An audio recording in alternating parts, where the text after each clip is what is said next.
Dear students, मैं doctor Anita Modi आज आपको हिग्स के व्यापार चक्र के बारे में बता रही हूँ। हिग्स का जो व्यापार चक्र का मॉडल है वो भी काफ़ी चर्चित है और इसमें भी गुणक व त्वरक की इंटरेक्शन के मॉडल का उपयोग किया गया है, अर्थात ये भी गुणक और त्वरक की अंतःक्रिया पर आधारित है। और सैमुअल्सन के मॉडल की अपेक्षा इसमें कुछ परिवर्तन किए गए हैं और यह मॉडल सैमुअल्सन के मॉडल की अपेक्षा अल्पकालीन उतार चढ़ावों को स्पष्ट करने के साथ साथ विकास की प्रक्रिया में भी अपनी भूमिका निभाता है। और इस मॉडल के अंतर्गत व्यापार चक्रों के जो टर्निंग पॉइंट्स हैं, जो मोड़ के बिंदु हैं, उनको भी ज़्यादा अच्छी तरह से स्पष्ट किया गया है। इसके मॉडल में मुख्य रूप से 5 फैक्टर्स हैं, 5 घटक हैं जो निम्नांकित हैं। पहला है विकास की वांछित दर, दूसरा उपभोग फलन, तीसरा स्वायत्त निवेश, चौथा प्रेरित निवेश फलन और पांचवा गुणक त्वरक संबंध। तो ये 5 चीज इसके अंतर्गत मानी गई है। विकास की जो वांछित दर है वो बचत और निवेश के संतुलन पर निर्भर करती है। जब वास्तविक निवेश और वास्तविक बचत एक सी दर से बढ़ते हैं तो विकास की वांछित या वांटेड रेट प्राप्त होती है। हिग्स का ये कहना था कि गुणक व त्वरक की अंतःक्रिया से ही आर्थिक उतार चढ़ावों का जो मार्ग है वो विकास की वांछित दर के इर्द गिर्द घूमता रहता है। उपभोग को वो पिछले वाली अवधि की आय का परिणाम या फलन मानते हैं, जैसा कि रेखाचित्र, जैसा कि इस इक्वेशन में स्पष्ट है। CT is A/T-1। CT का मतलब है T पीरियड में उपभोग, that is A alpha that is equal to MPC। T-1 T वर्ष के पहले की अवधि की आय। तो इसका मतलब क्या हुआ कि वर्तमान जो उपभोग है वो गत अवधि की आय का फलन है और वो किसके बराबर होता है? अल्फा MPC के बराबर होता है। स्वायत्त जो निवेश है that is not dependent on income, वो आय पर निर्भर नहीं होता है, बल्कि वो आविष्कार, तकनीकी परिवर्तन, जनसंख्या की वृद्धि आदि से प्रभावित होता है।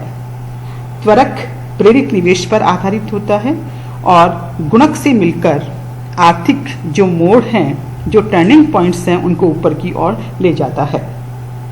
त्वरक प्रेरित निवेश व आय का अनुपात होता है। हम ये मान के चल रहे हैं कि गुणक और त्वरक के जो मूल्य हैं, जो वैल्यूज हैं, वो कांस्टेंट रहती है और जो भी अर्थव्यवस्था में फ्लक्चुएशंस होते हैं वो लेवरेज इफेक्ट अर्थात उत्तोलन प्रभाव से उत्पन्न होते हैं। हिग्स का जो मॉडल है वो निम्न मान्यताओं पर आधारित है।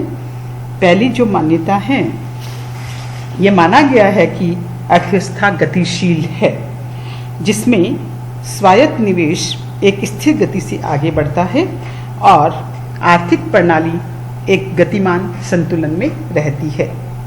दूसरी जो मान्यता है वो है गुणक और त्वरक के मूल्य कांस्टेंट है, स्थिर रहते हैं और किसी भी हलचल की तीव्र प्रतिक्रिया होती है, अर्थात ऊपर की ओर की गति तेजी से विस्फोटक किस्म की स्थिति की ओर जाती है। तीसरी मान्यता है अर्थव्यवस्था पूर्ण रोजगार से परे उत्पादन को बढ़ाने में असमर्थ रहती है, मतलब पूर्ण रोजगार के पश्चात उत्पादन को बढ़ाया जाना संभव नहीं है। व्यापार चक्र के नीचे की ओर अग्रसर होते समय त्वरक उस गति पर परोक्ष रूप से रोक लगा देता है, मतलब नीचे की ओर जो ब्रेक लगाया जाता है वो किसके द्वारा लगाया जाता है? त्वरक के द्वारा। औसत त्वरक 1 से अधिक तथा सकल निवेश को 0 से अधिक मानने के कारण व्यापार चक्र प्राय विस्फोटक एक्सप्लोजिव नेचर के होते हैं, लेकिन इनकी ऊपरी सीमाएं और निचली सीमाएं निर्धारित होती है जिनसे इन पर नियंत्रण स्थापित हो सकता है। हिग्स के जो मॉडल है उसमें निम्न मान्यताओं का स्पष्ट रूप से उल्लेख किया है। स्वायत्त निवेश एक नियमित रेट से, रेगुलर रेट से बढ़ता है। निवेश व बचत के गुणांक ऐसे होते हैं एवं समयानुसार इस प्रकार बटे होते हैं कि संतुलन पथ से ऊपर की ओर हटाए जाने पर वे संतुलन से दूर जाने की गति उत्पन्न करते हैं। ऊपर के विस्तार पर प्रत्यक्ष रूप से एक कांस्टेंट होता है, एक प्रतिबंध लगा रहता है, क्योंकि काम पर लगाए जाने वाले साधनों की कमी रहती है। हालांकि संकुचन पर, कॉन्ट्रैक्शन पर इस प्रकार की कोई प्रत्यक्ष सीमा नहीं होती है, लेकिन नीचे की ओर त्वरक की क्रिया इसकी ऊपर की तरफ की क्रिया से भिन्न होती है, जिससे त्वरक परोक्ष रूप से प्रभावशाली होता है। हम लोग नीचे डायग्राम के द्वारा इसको स्पष्ट कर रहे हैं। देखिए, इस रेखा चित्र में क्षैतिज अक्ष पर समय, टाइम को लिया गया है और वाई एक्सिस पर उत्पत्ति या निवेश की वृद्धि दर को सूचित किया गया है। और यह जो चित्र है वह सेमी लोग स्केल पर दिखाया गया है। ए जो रेखा है वो स्वायत्त निवेश, ऑटोनोमस इन्वेस्टमेंट को बताती है। यह जी स्थिर गति से बढ़ रही है। ई रेखा उत्पत्ति का संतुलन पथ है जो ए पर निर्भर करता है। यहाँ ए पर सुपर गुणक, सुपर मल्टीप्लायर लगाकर निकाला गया है। एफ जो रेखा है वो पूर्ण रोजगार की ऊपरी सीमा को बताती है, जो संतुलन पथ से ऊपर मानी गई है। हम P0 से संतुलन से प्रारंभ करते हैं। यहाँ से ऊपर की ओर गति होती है। मान लीजिए किसी स्वायत्त निवेश के कारण, स्वायत्त आविष्कार के कारण स्वायत्त निवेश बढ़ जाता है, तो P0 से जो P1 तक का विस्तार होता है यह इससे ऊपर नहीं जा पाता है, क्योंकि इस पर पूर्ण रोजगार की स्थिति आ जाने से आगे उत्पत्ति नहीं बढ़ पाती है, बल्कि कुछ दूरी तक इसके आसपास ही बनी रहती है। बाद में नीचे की ओर गति प्रारंभ होती है। उत्पत्ति FF से EE तक आकर रुक जाती है। P1 से नीचे की ओर यह दो प्रकार से आ सकता है। प्रथम P1 Q1 Q2 के रूप में आ सकता है, जहां Q2 मंदी का न्यूनतम बिंदु होता है। LL जो रेखा है वो मंदी की दशा को सूचित करने वाली नीचे की संतुलन रेखा है, जहां से पुनरुत्थान की प्रक्रिया, रिकवरी की प्रक्रिया FF की ओर प्रारंभ हो जाती है। तो ये एक तो ये मार्ग हो सकता है।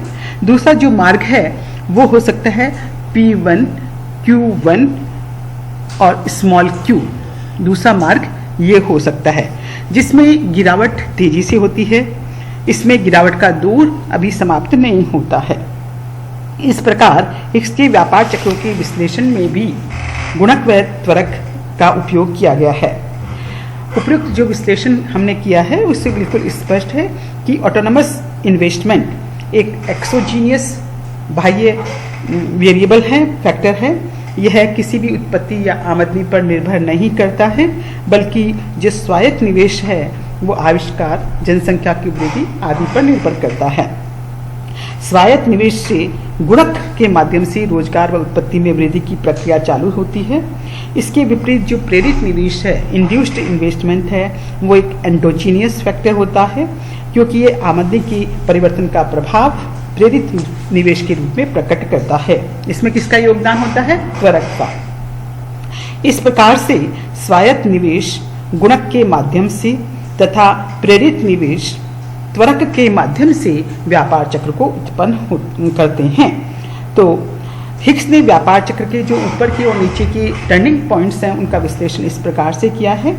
व्यापार चक्र के नीचे के चरण में स्वायत्त निवेश की भूमिका काफ़ी महत्वपूर्ण मानी जाती है, क्योंकि उस समय प्रेरित निवेश तो नेगेटिव हो जाता है और इसीलिए स्वायत्त निवेश के माध्यम से ही अर्थव्यवस्था की अतिरिक्त क्षमता का उपयोग कंटिन्यू रहता है और इस प्रकार से अर्थव्यवस्था को मंदी के दौर में मदद मिलती है।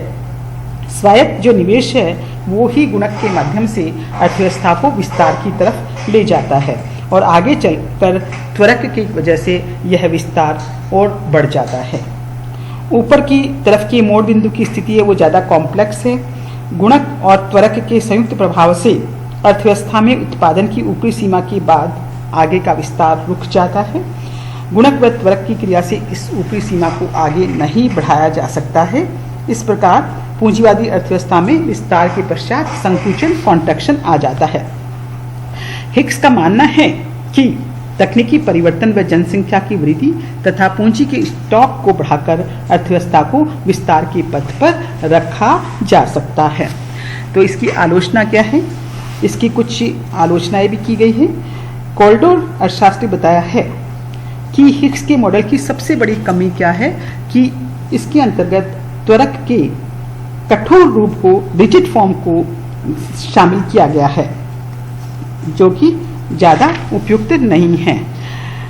दूसरी चीज ये मानी गई है कि इसमें गुणक और त्वरक के मूल्य स्थिर माने गए हैं, जो कि सही नहीं है। ये दीर्घकाल में स्थिर नहीं रहते हैं, इनमें परिवर्तन आता रहता है। हिक्स के सिद्धांत में प्रेरित निवेश पर स्वायत्त निवेश की अपेक्षा अधिक जोर दिया गया है, जो वास्तव में सही नहीं है। स्वायत्त निवेश का योगदान भी स्थिरता और अस्थिरता उत्पन्न करने की दृष्टिकोण से महत्वपूर्ण है। नेक्स्ट ये माना गया है कि हिक्स ने व्यापार चक्र पर मौद्रिक तत्वों के प्रभाव को नहीं महत्व दिया है। तो उन्हें मौद्रिक फैक्टर्स हैं, उनको भी देखना चाहिए, क्योंकि मौद्रिक फैक्टर्स के कारण भी, मौद्रिक कारणों के कारण भी अर्थव्यवस्था में महंगाई आ सकती है। हिक्स ने इसी प्रकार से अनिश्चितताओं और प्रत्याशाओं, एक्सपेक्टेशंस और अनसर्टेनिटी को ज़्यादा महत्व नहीं दिया है, जबकि आधुनिक अर्थशास्त्री रेशनल एक्सपेक्टेशंस को बहुत अधिक महत्व देते हैं। इसके साथ ही उन्होंने अतिरिक्त क्षमता जो अर्थव्यवस्था में पाई जाती है, एक्सेस कैपेसिटी, उसको भी नज़रअंदाज किया है। तो ये हम लोगों ने बच्चों देखा है कि किस प्रकार से प्रोफेसर हिक्स ने गुणक और त्वरक की अंतःक्रिया के माध्यम से व्यापार चक्र को स्पष्ट करने का प्रयास किया है। धन्यवाद।